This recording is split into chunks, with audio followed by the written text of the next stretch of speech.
Zaytun moyi yoshlik eliksiri ekanligini bilarmidingiz? Bilmasangiz videoni oxirigacha ko'ring.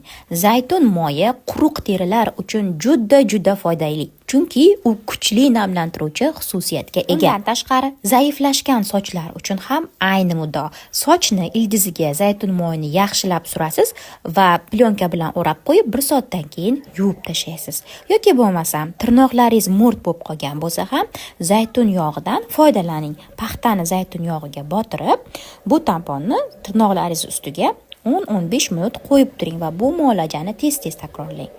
Agar tozalovchi vositalar, idish-tovoq gellari, chistollardan qo'lingiz qovjirayotgan, achishayotgan bo'lsa, uy yumushlarini qilishdan oldin qo'lingizga zaytun moyini surib oling.